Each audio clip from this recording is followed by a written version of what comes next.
le sommet de la population parisienne, je parle de la population générale, hein, c'est 2,8 millions habitants en 1911. Hein, il y a une petite pointe en 1921, mais elle est artificielle, elle est due, je crois, aux réfugiés. Et c'est-à-dire que donc, Paris, dans la période considérée, est une période de croissance démographique considérable. Ça double de population. Hein, à l'image de bien des villes du continent, hein, comme Berlin ou Vienne. Donc ça pose souvent des problèmes de logement pour ceux qui viennent, évidemment très importants. Donc c'est une époque de bouleversement. Enfin, quelles sont les époques qui ne sont pas de bouleversement d'ailleurs, mais bon, je précise aussi... Oui, bon, sur le sujet lui-même, hein, l'ouvrier chez lui... donc une ville en croissance, c'est une croissance industrielle, donc ouvrière.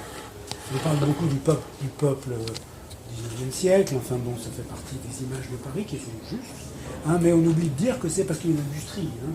Les ouvriers ne viennent pas là pour le tourisme, hein, ils viennent pour travailler. Il y a une industrie extrêmement importante qui ne se cantonne pas à l'artisanat, comme on dit d'habitude, mais aussi des usines. Hein. Je ne vais pas parler de fumée, n'inquiète pas. Donc c'est une classe ouvrière extrêmement nombreuse, puisque on peut, avec les familles, hein, on peut compter que les ouvriers parisiens représentent à peu près la moitié de la population. Enfin, entre 50 et 55. Ça dépend de la façon dont on compte. Enfin, je ne vous ferai pas je vous fais grâce des discussions sur ces points. Mais enfin, c'est une ville massivement ouvrière. Elle n'est pas que cela, bien sûr, hein, mais il y a une présence ouvrière extrêmement forte, avec une classe ouvrière très, très diverse, hein, depuis des ouvriers très qualifiés jusqu'aux journaliers.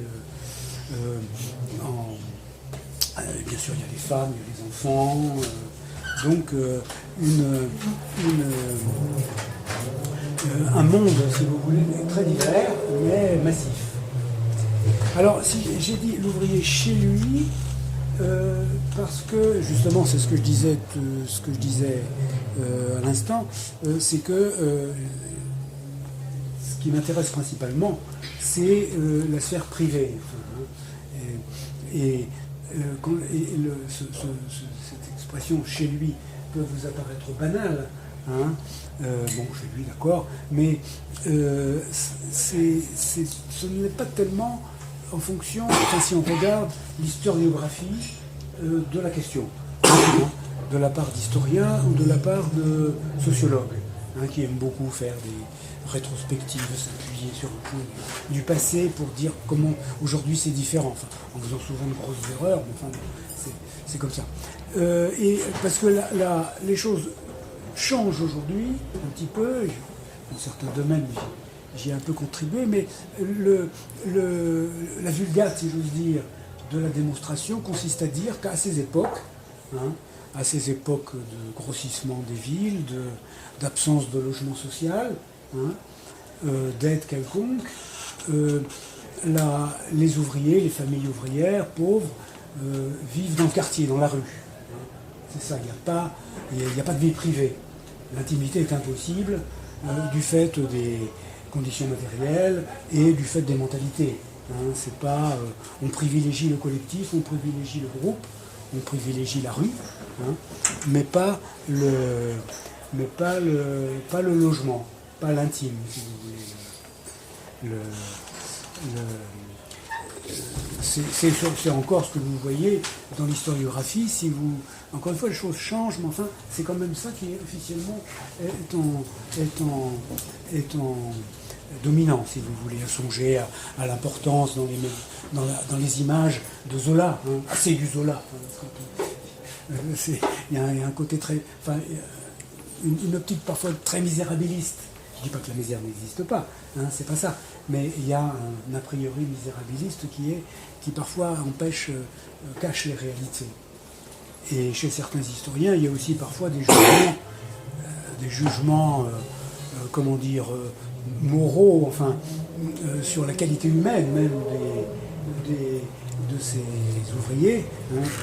Il y a une phrase que j'aime bien, enfin, que j'aime pas du tout, enfin que j'aime bien citer, qui est d'un historien qui est encore en faveur, et qui s'appelle Philippe Ariès, hein, et il a, dans l'histoire des populations françaises, d'un livre de 1971, mais qui a été réédité, il dit, donc c'est l'époque qui nous intéresse ici, le prolétariat primitif, celui du milieu du 19e siècle, est prolifique.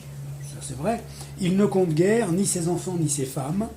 Il vit dans un état de nature où les rapports sexuels ignorent parfois les liens de parenté. Vous voyez, c'est ça, c'est ce jugement, les conséquences morales qu'on peut tirer de ces conditions de logement qui auraient nieraient toute possibilité de famille, digne de ce monde, intérieur, de privé. Alors, comme il n'est pas possible de parler de tout, je voudrais ici, non pas traiter vraiment du logement, mais justement de ce rapport, de comprendre ce rapport entre l'intérieur et l'extérieur. Hein, comment s'agence dans la maison ouvrière, dans la maison populaire,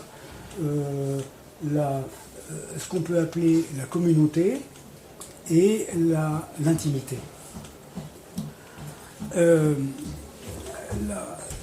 Puisqu'il ne s'agit pas de nier le fait qu'il y a une vie communautaire extrêmement importante. Hein. Une communauté physique d'abord, de présence, hein, de foisonnement de contact, et aussi dans les rapports interpersonnels, dans les liens des gens, enfin des voisins si vous voulez, c'est le voisinage en cause ici, le voisinage immédiat, vous avez une communauté qui est très ambivalente. Elle est à la fois chaleureuse et aussi pesante. Hein. Et l'idée de fond que j'ai, c'est que cette communauté, les habitants en profitent ou la subissent, mais en même temps s'en protègent par l'intimité du logement. C'est ma démonstration d'ensemble. Enfin, que j'ai défendu dans cet article, tant d'autres, et que je voudrais un jour reprendre de façon plus vaste.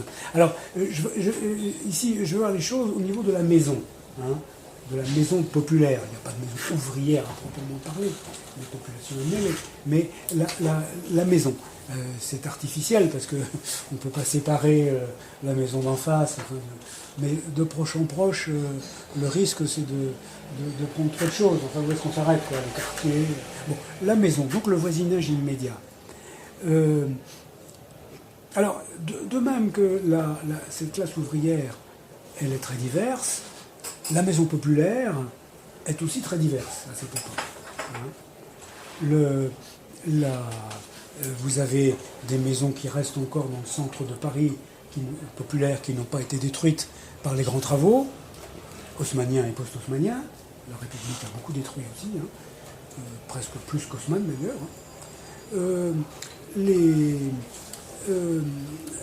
Il existe aussi les anciens faubourgs, enfin Faubourg Saint-Antoine et autres qui sont moins anciens, mais de construction souvent assez massive, enfin, hein, avec aussi beaucoup de cours.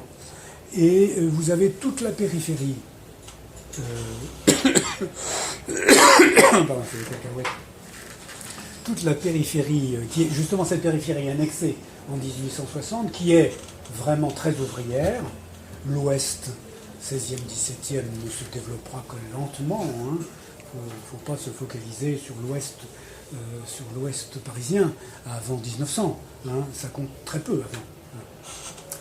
Donc toute cette périphérie est récente, de construction récente et massivement ouvrière, et elle est caractérisée par, au point de vue du parcellaire, au point de vue des maisons, si vous voulez, souvent par de grandes parcelles, hein,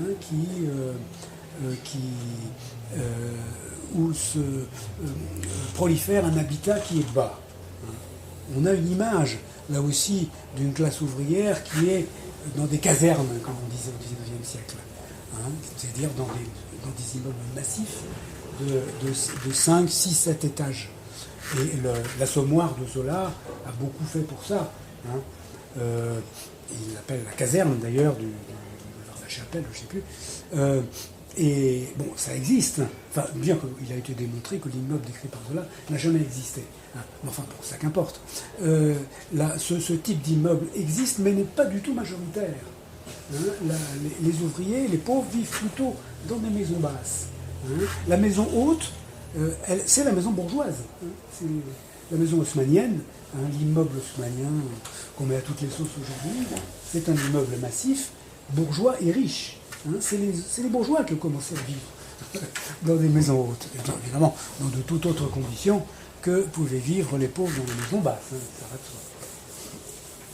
Alors, ça permet de cette réalité-là des grandes parcelles que j'ai pas mal étudiées, enfin j'ai essayé d'étudier, fait bien prendre conscience de justement, enfin c'est vrai aussi dans les maisons hautes, mais là c'est vraiment clair, de l'importance de la communauté physique, hein, du foisonnement des contacts, hein, puisqu'il y a une grande importance toujours dans la vie de la cour, hein, ces grandes parcelles avec vous avez 3 étages en façade de rue, vous avez ensuite je sais pas, des ailes de 2 étages, 1 étage, ensuite dans le fond vous avez une usine, vous avez un atelier de forgeron, je sais pas quoi, bon, et en tout ça s'égrénant sur des cours très vastes et qui sont un foisonnement de vie. Enfin, je veux dire, ces cours sont utilisés souvent au jardin.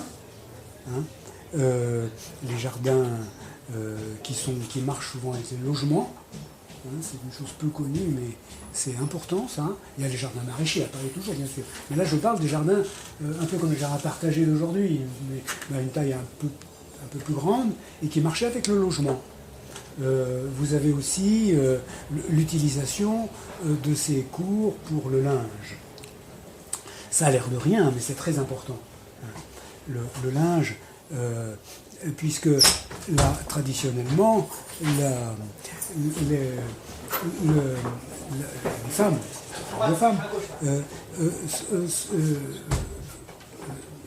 lavent le linge dans les lavoirs.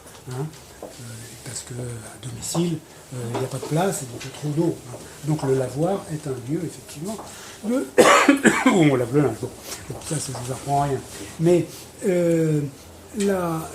comme les budgets sont très serrés et tout, on fait des économies sur tout ce qu'on peut, et notamment le séchage du linge ne se fait pas au séchoir, du lavoir, parce que tous les lavoirs n'ont pas de séchoir, et ensuite c'est payant. Hein. Donc on ramène le linge à la maison pour le sécher. Et d'où d'ailleurs ces peintures et ces gravures, vous voyez de femmes qui sont chargées de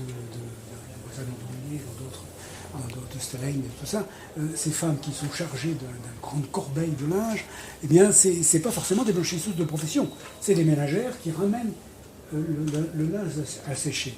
Alors, où faire sécher le linge?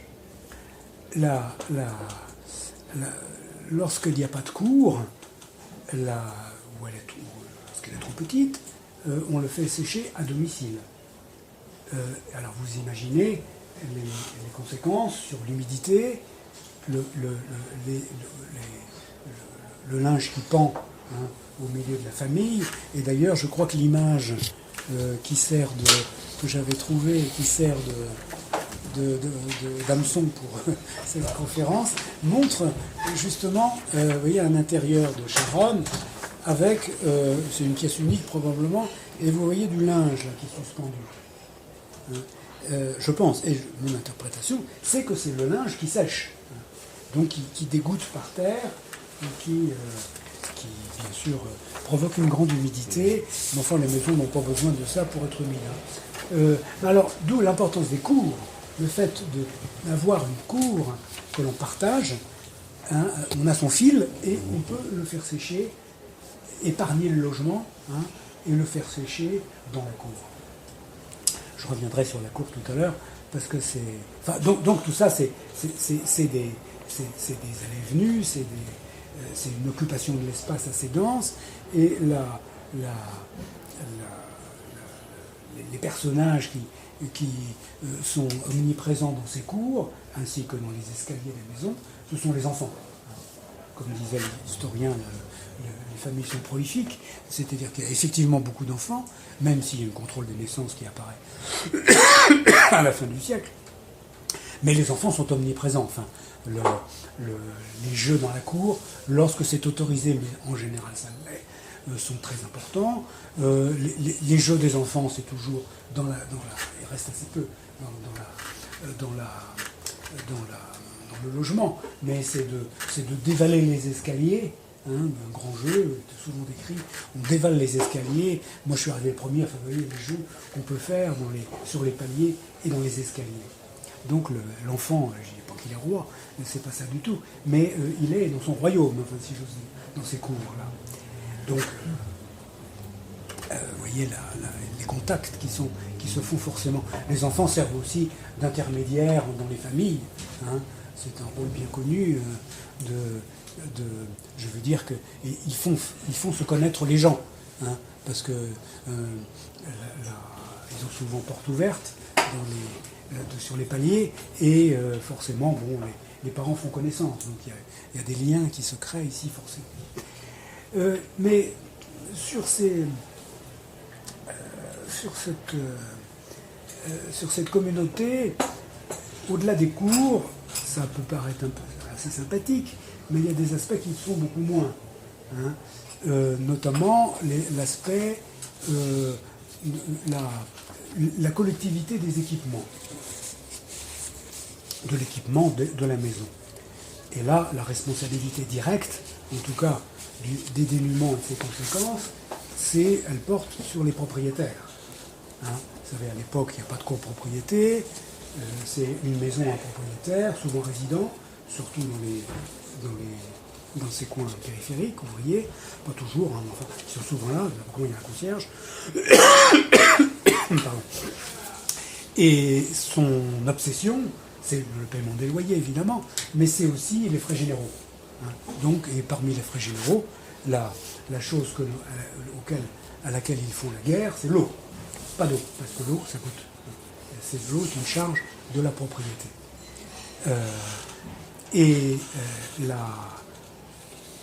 La question de l'eau, enfin de l'eau potable, à cette époque-là, les choses changent dans la mesure où, à la fois par la politique haussmannienne et post-haussmannienne d'arrivée d'eau, la politique tarifaire de la ville qui incite énormément les propriétaires à souscrire un abonnement à leurs frais. Aussi les contraintes des autorités d'hygiène, parce qu'il ne faut pas s'imaginer que les autorités sanitaires sont inexistantes et sont inefficaces à l'époque. Il y a effectivement une volonté d'améliorer les conditions de vie des familles pauvres, et une de ces possibilités était d'imposer l'eau aux propriétaires. La ville n'y est jamais parvenue, parce qu'il y a le Conseil d'État, il y a le Conseil de préfecture qui veille en disant l'eau ne fait pas partie des causes n'est pas un facteur de salubrité. Ça a été jugé comme cela. Mais malgré tout, l'eau était quand même imposée par des commissions, et effectivement, on voit de plus en plus de maisons à cette époque où il y a un point d'eau. Mais ce qu'il faut savoir, c'est que ce point d'eau, s'il est souvent unique, toujours le même souci de juguler la consommation, donc la quittance d'eau pour le propriétaire. Le robinet d'eau, parfois il y en a sur les paliers, mais c'est assez rare, ça arrive. Et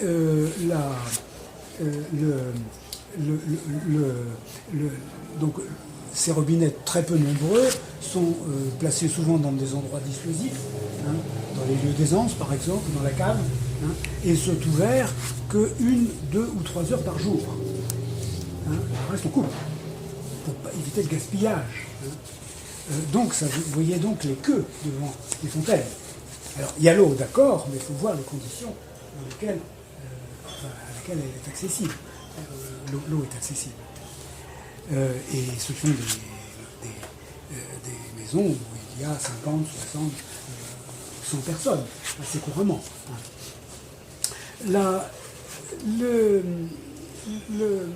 L'autre aspect de cette vie collective, entraînée forcément par le dénuement d'équipement, alors là c'est une question extrêmement importante, dans la vie quotidienne en tout cas, c'est la question des vidanges, des lieux d'aisance,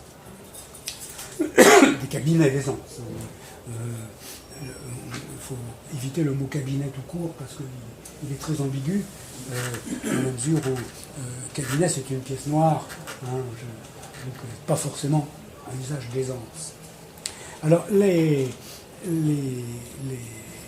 aussi les choses changent au cours de cette époque, tout à la fin de la période, la ville aura réussi, et l'État aura réussi à imposer le tout à l'égout, qui a été le tout à l'égout, ce nom est clair, c'est les eaux ménagères et les eaux vannes qui sont mélangées, qui vont à l'égout. Mais ça a été une bataille de 30-40 ans, et pendant toute la plus grande partie de cette période, et forcément avant, le système c'est celui de la fosse fixe, sous la maison. C'est-à-dire que les matières tombaient dans une fosse qui était vidangée, évidemment pour le propriétaire le moins souvent possible, parce que ça coûte. C'est 20 à 30 francs chaque vidange. Donc moins il y a de vidange, mieux c'est. D'où raison supplémentaire de ne pas avoir d'eau. Parce que si vous mettez l'eau dans les lieux d'aisance, ça veut dire que la fosse elle est pleine tout de suite. Et tout le dénuement se tient dans le calcul des gestionnaires. Et il y a quand même toujours des lieux d'aisance. Alors là, on pourrait parler très longtemps de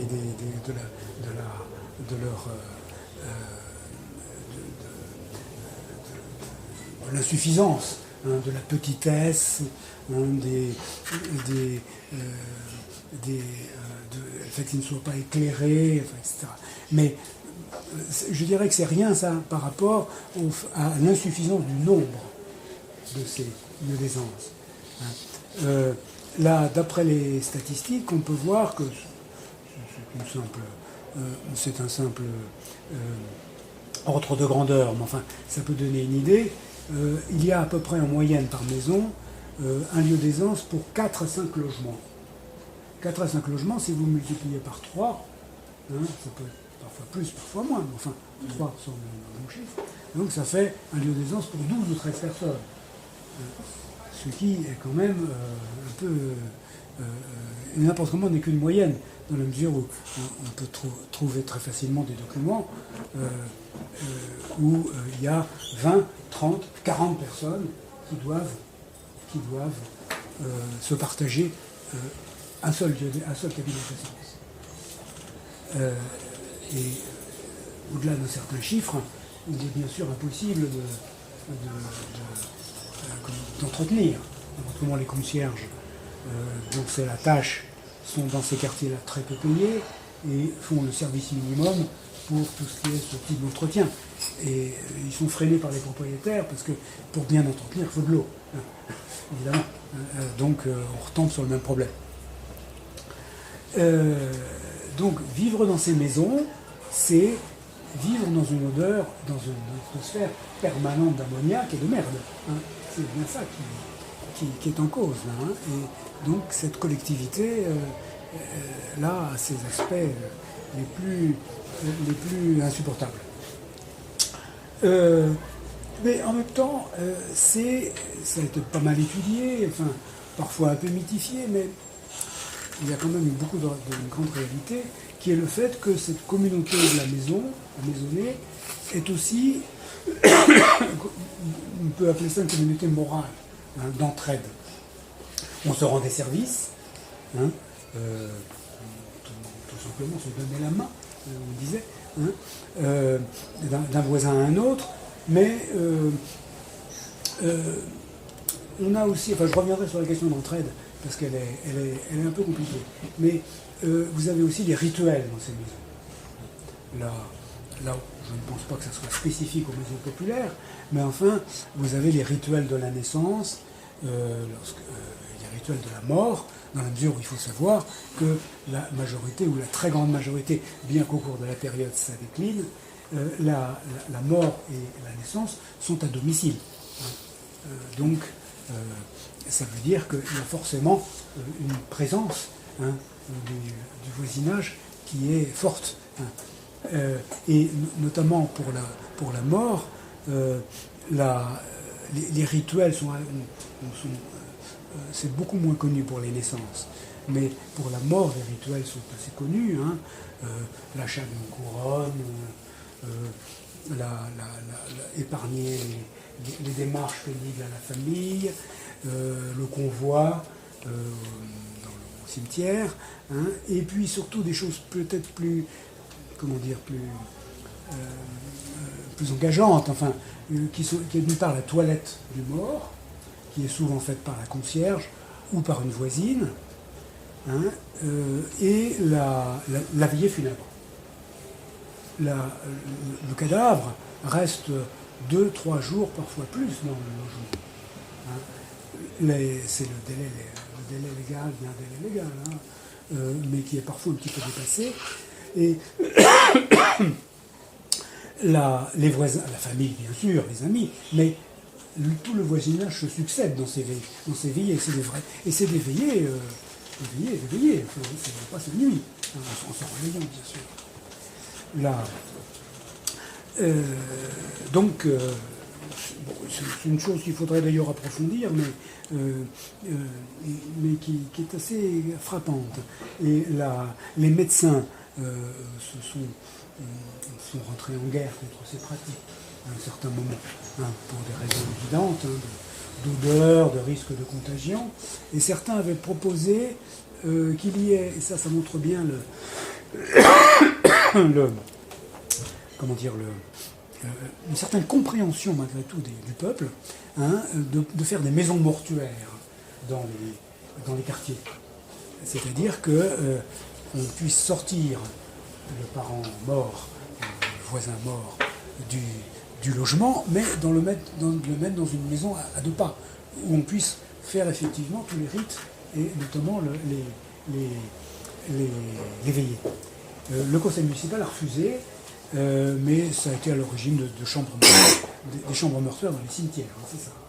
Mais dans les grandes HBM, notamment à la Fondation Rothschild, il y a eu, je crois, les architectes avaient prévu, je ne sais pas si ça marchait, mais avaient prévu des chambres mortuaires dans la maison. Il y a par exemple une citation là, que j'ai de l'architecte de la Fondation Rothschild. Vous savez, c'est les fondations Saint-Antoine, Rhubarbe et tout ça, ces immenses maisons, très bien équipées. Et donc le projet, et je crois que ça a fonctionné, là, au moins là, a été de faire une chambre mortuaire dans la maison. Et voilà la façon dont l'architecte, s'appelle Provençal, en parle. Enfin, c'est un ton un peu... Bon, c'est ce qu'on veut, mais enfin, il y a des choses qui passent. Il dit « Rien n'est plus pénible, quand le logement est petit, de condamner une pièce à recevoir, pendant quelques jours, la dépouille mortelle d'un défunt. Cette nécessité inéluctable doit cependant être respectée. Cette solidarité vraiment exquise que nous avons souvent rencontrée dans ces ménages d'ouvriers s'exerce surtout en ces moments où le deuil vient frapper le voisin. La famille expulsée momentanément du logis trouve presque toujours un domicile ami où elle peut venir se loger. Vous voyez les contacts. C'est là une gêne, une tristesse qu'il est facile d'épargner aux uns comme aux autres. Alors je ne sais pas si ces chambres mortuaires ont fonctionné, d'après l'historienne de la Fondation, oui, mais Marie-Jeanne Dumont, mais je pense qu'il faudrait le vérifier, parce que ça a dû causer il a dû avoir des résistances au conseil municipal. Mais enfin, ça montre bien l'importance de ces rituels. Sur la question de l'entraide, on a beaucoup parlé effectivement de ces au-delà des services rendus,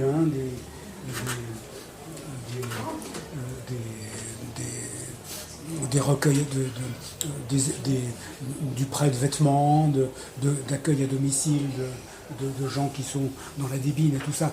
Il faut se rendre compte d'une chose, c'est que ce n'est pas pour atténuer ce don, si vous voulez, c'est que c'est toujours à charge de revanche. Hein.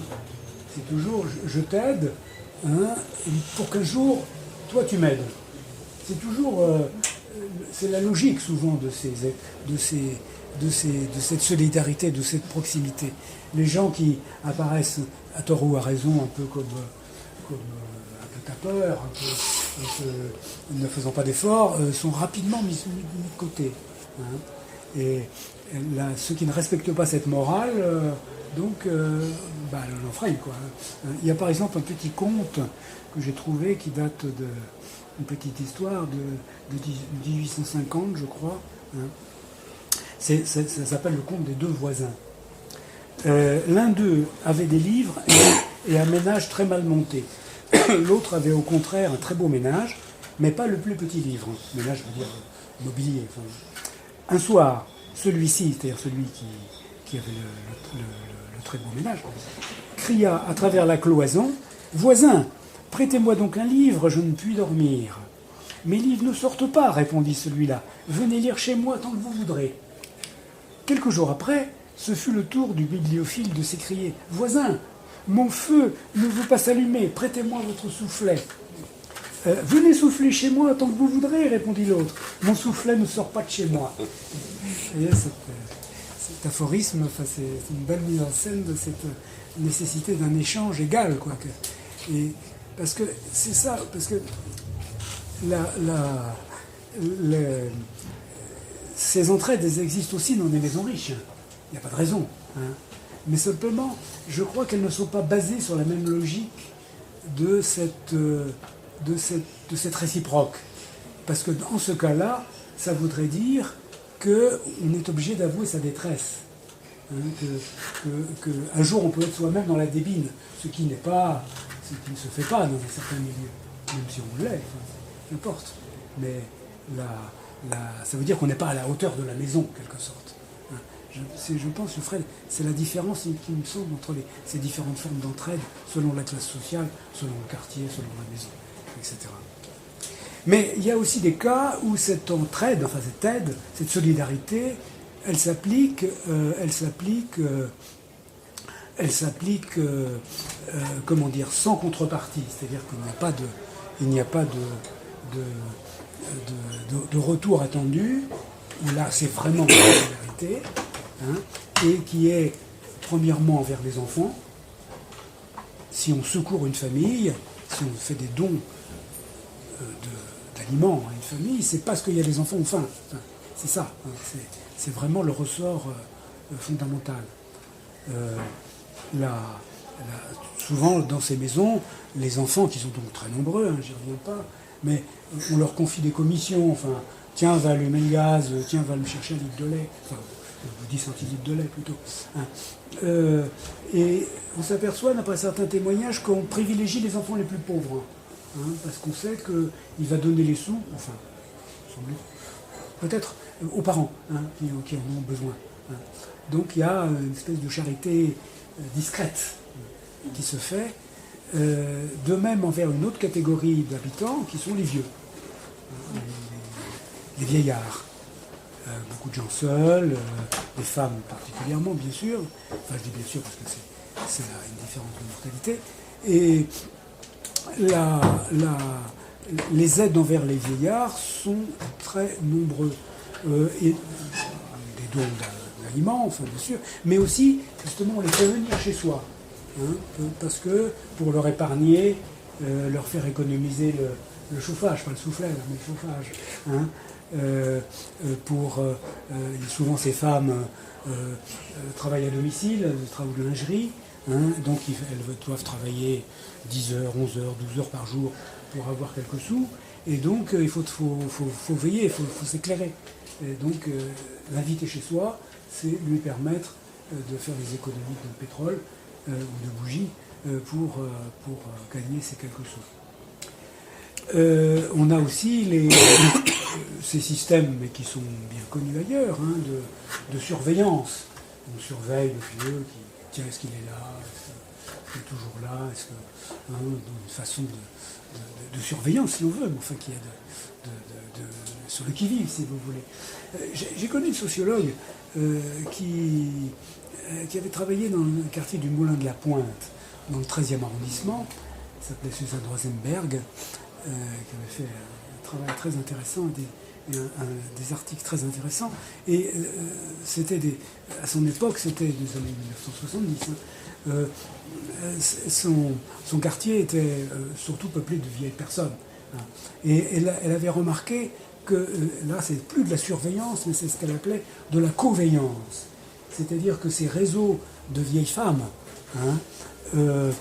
se formaient un réseau pour se repasser des choses d'occasion, pour se surveiller les unes les autres, justement sur la santé, sur l'état physique, quoi. Et certaines même refusaient, ou n'étaient pas du tout chaudes pour avoir des toilettes chez elles, parce que justement c'était une privatisation, et c'était se priver d'une aide, quoi, d'une surveillance qui pouvait être bénéfique et qui pouvait la servir. Mais enfin, sur ces questions des vieux, il ne faut pas non plus mythifier. C'est pas pour autant que la maison prenait vraiment en charge les vieillards. Là, dans ces dossiers que j'ai pu voir, où on voit ces demandes diverses de vieillards, on voit bien que leur grand souci, c'est de pouvoir rentrer à l'hospice.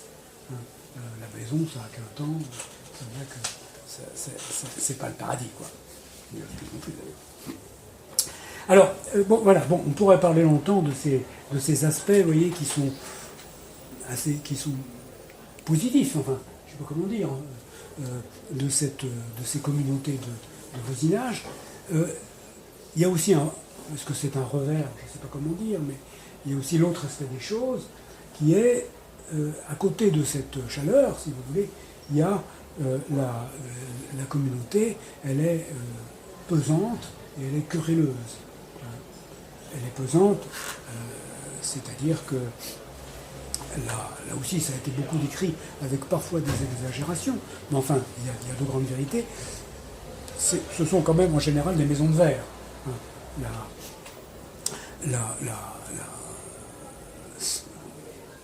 Une très grande curiosité des uns sur les autres. Et puis il y a aussi le simple aspect matériel. Les cloisons sont minces.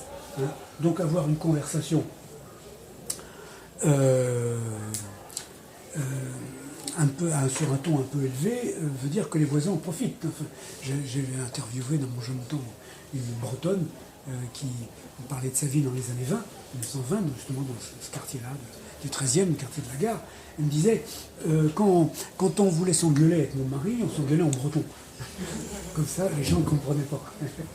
Alors ça ne voulait pas dire que ça écoutait, enfin, peut-être dans son esprit, je ne sais pas, mais c'est que malgré tout, ça devenait inaudible. Elle se protégeait de la minceur de la cloison qui séparait sur le palier, quoi, qui séparait les logements. C'est un milieu aussi où on se raconte beaucoup. Enfin,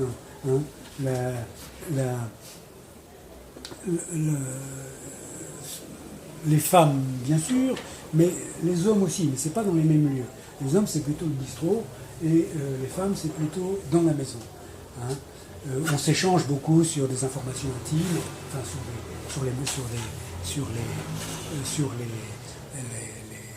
ce qui se passe dans le ménage, ou les espoirs, ou la misère, et tout ça. Mais là, c'est pareil, c'est la même morale. C'est-à-dire que je parle de moi, mais c'est aussi pour que toi, tu me parles de toi. C'est ça. C'est des confidences réciproques. Vous verrez tout à l'heure pourquoi je dis ça. Et c'est sûr que dans ces conversations, surtout les conversations féminines, c'est celles qu'on connaît mieux, mais encore une fois, il y a des conversations masculines sur le même sujet. Il y a un grand attendrissement, je dirais, une grande un grand ressassement, enfin, quand on voit les conversations, un grand ressassement des malheurs. Enfin, on est toujours frappé de voir, on évoque le suicide d'un tel. Ah, le fils machin, il a été amené au poste, enfin, ah lui, il a eu un accident de travail. Bon, c'est tous les malheurs de la vie que l'on échange comme cela. Et là, il y a un passage de Jean Guéhenno, vous savez, le journal d'un homme de 40 ans, qui est un écrivain d'un milieu populaire, c'est pas Paris, c'est Saint-Brieuc, je crois, mais il a beaucoup observé sa mère, et il a ce paragraphe qui me semble très juste. Il dit « Son plaisir à elle, quand le travail ne pressait pas, c'était, sur le pas de la porte, d'entendre une voisine lui raconter, le panier ou la toilette au bras, de belles misères, ou de pleurer de compagnie. Un quart d'heure, une demi-heure passait sans qu'elle s'en rendît compte. Quel ravissement! On s'attendrit sur les autres et sur soi-même, on laisse s'épandre sa pitié, on se courbe un peu plus et on remercie le ciel de ne s'être pas trompé. L'ordre du monde est bien ce que l'on en pensait. Il se réalise par la misère et par la mort. C'est cette attirance, vous voyez, c'est... Bon, ceci dit, je ne vais pas commenter. Je pense que le paragraphe est très juste. À côté, au-delà de ces échanges, hein, de ces confidences à but de consolation, n'est-ce pas, il y a plus grave, enfin, je ne sais pas si c'est grave le premier point, mais il y a les querelles et les injures. Là aussi, hein, on a beaucoup parlé de cette ambiance des maisons populaires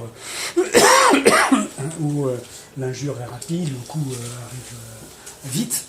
On en a parlé pour Brest, on me rappelle l'article sur Brest. Il y a aussi des choses sur Lyon, ce point de vue-là. Bon, j'ai moi-même étudié la justice de paix, les affaires de justice de paix du 14e arrondissement. Excusez-moi. Mais on est souvent un petit peu gêné devant ces accumulations de rixes, d'injures entre voisins, parce qu'on ne sait pas très bien comment les juger relativement. Hein, on a l'impression, soit c'est de la viande saoule constamment, et passe son temps à se taper se taper dessus le samedi soir, soit au contraire, ça c'est dans les souvenirs des anciens du quartier, évidemment ils idéalisent, ils disaient oh ben non, ça se passait très bien, on se disputait pas, c'était pas comme maintenant, etc., etc. Alors, la vérité, elle n'est pas entre les deux, hein, c'est pas ça que je veux dire. Mais on a du mal à resituer cette violence qui existe, hein, verbale d'abord, physique ensuite, mais verbale d'abord, hein, en nombre d'affaires. Enfin, je l'ai constaté tout au moins aux justices de paix, qui ne prennent pas les crimes de sang, hein, c'est vrai. Mais enfin, bon, les crimes de sang, il n'y en a quand même pas tous les jours. Donc, on a du mal à savoir l'atmosphère quotidienne, hein, de ces maisons. Ce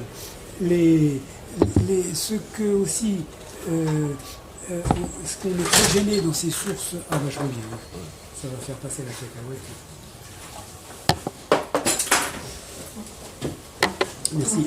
Là où on est gêné, c'est que dans ces affaires-là, qui sont des choses racontées par la police ou par la justice, on ne voit pas toujours les causes. Hein, on ne voit pas toujours les causes. C'est-à-dire que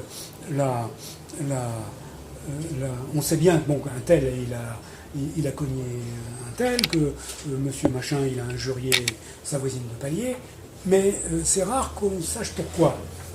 C'est-à-dire qu'il y a un passif qui n'est pas dit, hein, dans ces querelles, dans ces injures. Et on est souvent un peu désarçonné, embêté pour interpréter. Parce qu'on ne sait pas, enfin, on ne sait pas. La violence verbale ou physique, elle ne surgit pas comme ça. Hein, il y a des raisons. Hein, c'est pas par instinct, je ne sais pas quoi, de coup ou de mort. Alors, il y a des cas où c'est évident, notamment tous les conflits qui naissent ce que je disais au tout début, de la proximité, de la promiscuité, plus exactement. Hein. Je parlais du linge dans les cours, des jardins, mais il faut savoir que beaucoup de jardiniers amateurs, enfin, ces gens qui louaient un petit logement avec un petit bout de jardin, mettaient souvent dans leur jardin des animaux. Pas des chiens, des chats, mais bien qu'il y en a, bien sûr. il y a des conflits sur les chiens et les chats, mais mettez un clapier, ou un pigeonnier, ou une basse-cour. C'est très fréquent, hein, ça fait sourire, ça fait pittoresque, mais ça n'était pas tant que ça, dans la mesure où ça provoquait beaucoup de conflits. Hein, on se plaint de coq. Est-ce que ça fait du bruit, le coq, hein, j'ai le souvenir d'une plainte d'une femme qui se plaignait que son linge dans la cour était souillé par les pigeons de son voisin, hein, qui avait installé des pigeons. Et souvent, c'est les canards ou les poules étaient en liberté. Bon, c'est gentil, un canard, enfin, ça fait des saletés. Donc, vous voyez les engueulades qu'il peut y avoir consécutifs, quoi. S'il y a s'il y a des abus, il n'y a même pas forcément besoin d'abus. Autre cas de querelle très fréquente, c'est justement à propos des lieux, des présences. Hein. Comme j'ai dit, il y a des moyennes, enfin il y a des usages 40, 50 personnes, bon, je ne vois pas tellement comment on peut tenir propre, hein, mais c'est pas toujours le cas quand même. Hein, et on s'aperçoit que dans les concierges, encore une fois, ne jouant qu'un rôle enfin un service minimum là-dessus, dans certaines maisons, on tenait à tenir propre quand même. Il y avait des roulements. Toi, c'est ta semaine, où tu nettoies les chiottes. Chiottes, c'est un mot qui apparaît à la fin du XIXe siècle. Mais ça ne marchait pas toujours non plus. Hein. D'où les engueulades, hein, les tensions à ce point de vue-là. Ah, elle laisse ses mômes chier partout. Enfin, vous voyez, le temps peut assez vite monter du fait de ces conditions, très pénibles. Bon, ça c'est une première cause. Je parlais des causes parfois un peu mystérieuses des querelles et des injures. Enfin, mystérieux, c'est pas mystérieux, mais c'est pas clair, quoi.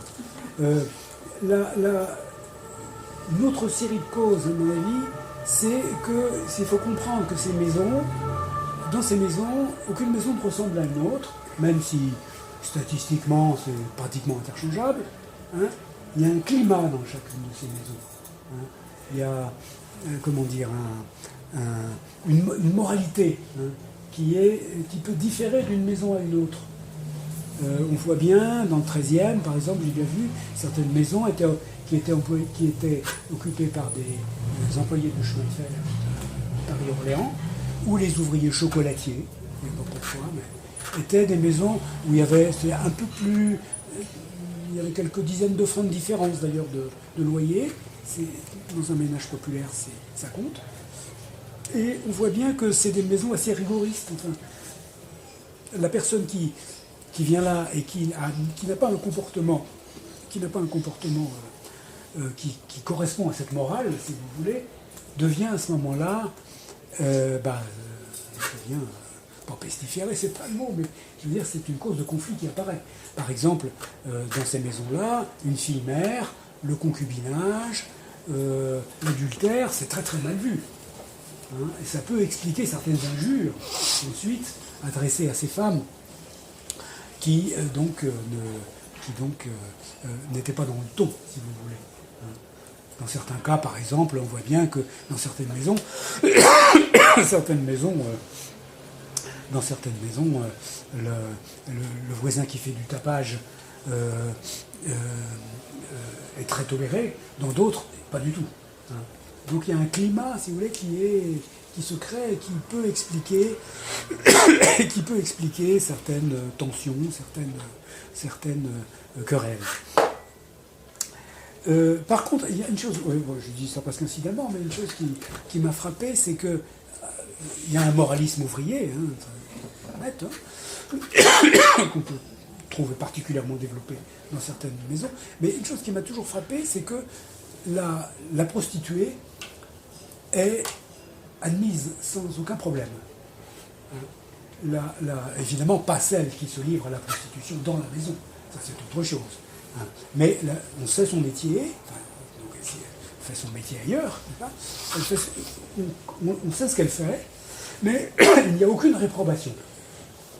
C'est pas une femme comme les autres, mais non plus, elle n'est pas mise au banc de la maison. Il y a même des cas de prostituées à qui on demande d'être la marraine, hein, d'enfants qui ne sont pas forcément du lumpenprolétariat. Hein. ici, il y a une morale. La morale, elle est parfois un peu compliquée à comprendre dans son développement, quoi. Mais bon, toute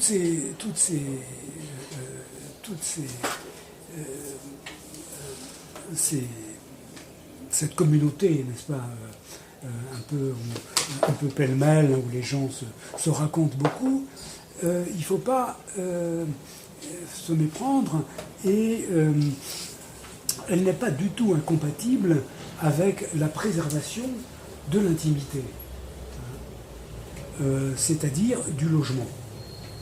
Bon, là, il faudrait évidemment développer, mais moi, je n'ai pas le temps, et on y serait encore au croissant. Hein? Oui, d'accord. Hein, c'est que cette communauté, elle s'arrête au seuil du logement. Elle s'arrête au seuil du logement, c'est-à-dire que les portes sont fermées, et non pas du tout ouvertes aux voisins n'importe comment, contrairement à certaines affirmations. Les portes sont toujours fermées. Il y a des rites de l'intrusion, enfin de la présentation de soi. Hein. C'est difficile à cerner, mais je me suis rendu compte que c'est pas bien d'aller taper chez quelqu'un qui n'est pas un intime, hein, enfin un voisin intime, mais qu'on connaît quand même. C'est pas bien d'aller frapper à sa porte, hein, parce que ce qu'il faut faire, c'est l'appeler de la cour par son prénom, son nom, n'importe. Parce que ça lui laisse la liberté de ne pas répondre. De dire, ah ben nous, j'étais pas là, je t'ai pas entendu.